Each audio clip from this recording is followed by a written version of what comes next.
Ele mantém a divisão da sociedade entre dois campos antagônicos. Você tem aqueles que não falam sobre o Adélio Bispo ter sido do PSOL.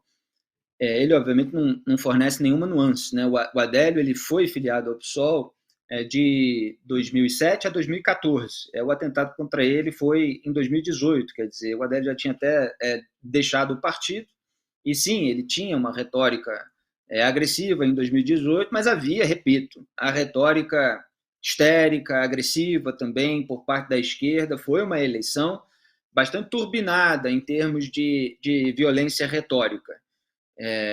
E ele teve aquele episódio ridículo que ele pegou um suporte de câmera e falou de metralhar a petralhada. A Procuradoria-Geral da República, na época, inclusive, falou que petralhada é um termo indefinido, não dá para individualizar, então não considerou crime aquilo, mas, obviamente, todos repudiamos moralmente e apontamos a irresponsabilidade daquela declaração justamente por ela fornecer subsídio a qualquer maluco, qualquer fanático, dentro do grupo dele ou do adversário, com medo dele, né, para que cometesse um ato violento.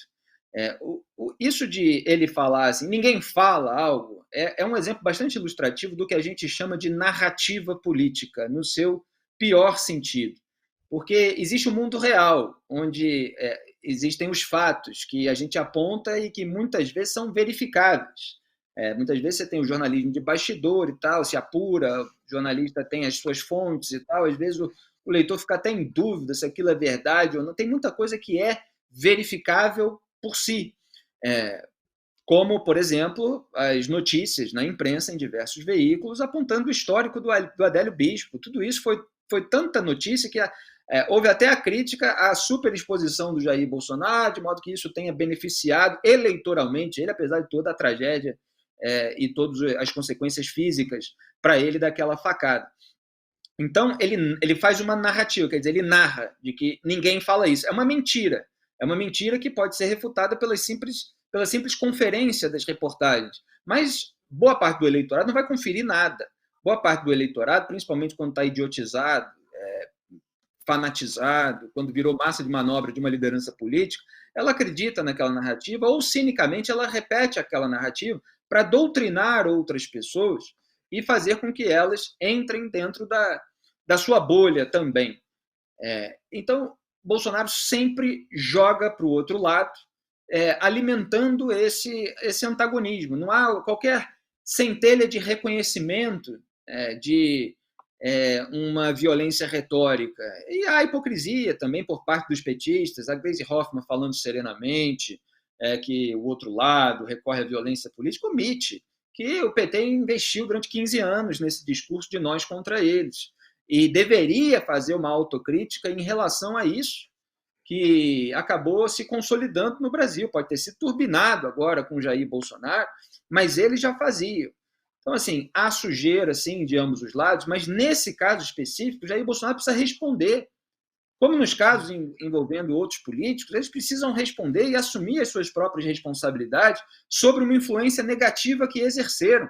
Em vez de tudo de ruim que acontece, você aponta a ruindade no adversário. Mas o Brasil se resumiu a isso. Quer dizer, você passa pano para o seu próprio grupo, você aponta a sujeira do adversário, e aí o eleitor fica, mas qual que é melhor, né? Nesse fla-flu, mas quem tem mais título, quem tem os melhores jogadores na história e tal, como se tudo fosse assim, uma visão futebolística e já distorcida dentro do próprio futebol, né? Porque no futebol, um torcedor decente, ele sabe enxergar a realidade do time, saber quem é ruim, saber qual é o dirigente que rouba, o jogador que deveria ser vendido, o dirigente que deveria ser preso, e ele deveria zelar pelo bem do clube. Agora, essa turma não, ela zela pela sobrevivência política, pela manutenção do poder, mesmo que o indivíduo seja absolutamente irresponsável, eventualmente criminoso, eventualmente uma liderança que acabe fazendo proliferar outros tipos de crime. E isso é uma imbecilização do eleitorado. E a gente precisa apontar isso para que as pessoas se reconheçam e evitem incorrer nesse tipo de subserviência.